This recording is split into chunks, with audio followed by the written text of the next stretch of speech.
With me now to discuss is criminal defense lawyer Monte MacGregor. Monte, good morning. Glad you could join us. Good morning, Marcia. Thanks for having me here. So what can we expect to happen tomorrow? All of them are charged with sexual assault. Can we just talk about the reading of that ruling? How will that play out? Well, it's usually dependent upon the judge and the way they like to handle it. I anticipate that the judge will likely come in. It'll be a lengthy decision, speaking to each accused, speaking to each count. It'll be an analysis of the law, so it could be quite lengthy. Some judges like to come in and just offer the highlights and provide the judgments to each of the parties as well as the public.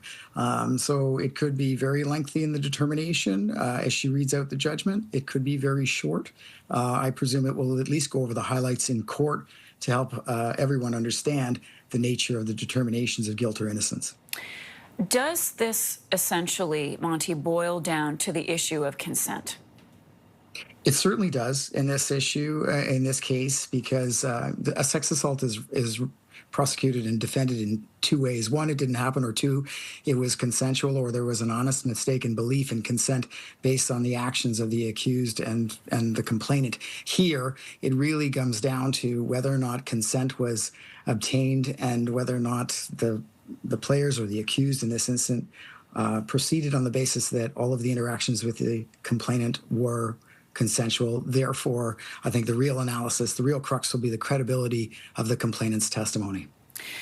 So will each of the players, each of the five, receive a separate ruling?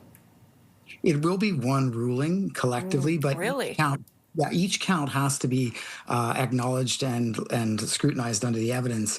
But because it's one complainant and sort of a global situation, I think you'll see one ruling that will relate to each individual. It will mention each individual specifically. It will mention each count, and it will have a determination of guilt or innocence.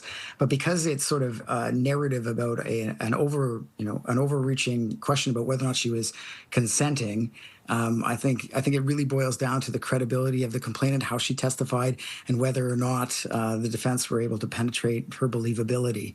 But each count will be acknowledged, and she'll make a determination on that. Okay, let's talk about if they are acquitted, what happens then? Could there be an appeal? And I'll ask you the same question from the other side.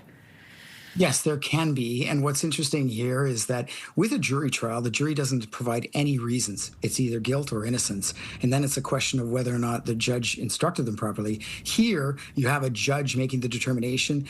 Then what happens there is, as you said, it'll be an extensive ruling, scrutinizing the evidence, applying the law. And then what happens afterwards is each side can effectively look at the determination made by the judge and say, was there an error in law, or was there a misapprehension of the facts?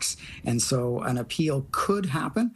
I'm not sure that it's likely here. I think if the defendants are convicted, I think it might be, but I can't imagine that the prosecution would appeal. It depends on how the judge makes her assessment. Do you want to give us your sense of how things might go tomorrow? You're probably not in the business of doing predictions, but I'm sure you have some thoughts. I do, because, the interesting thing for the Canadian public is that this case played out every single day in the media. I mean, Yeah. You can go to a courthouse every day and watch a case, but it's rare that you get to see the scrutiny of the evidence on a daily basis, almost 24 hours a day, 7 days a week, while the trial was going on. And I think the defense did a very good job at demonstrating multiple motives to fabricate inconsistencies in the story of the complainant. And then you've got to ask yourself, like, what else could the accused have done to obtain consent in this instance, based on, the video of what they had her saying, the ongoing questions, and her own playing out of what happened. So I'd be quite surprised, frankly, if there are convictions on this case. We'll see you tomorrow. Monte MacGregor is a criminal defense lawyer. Thank you so much, Monte. Appreciate it.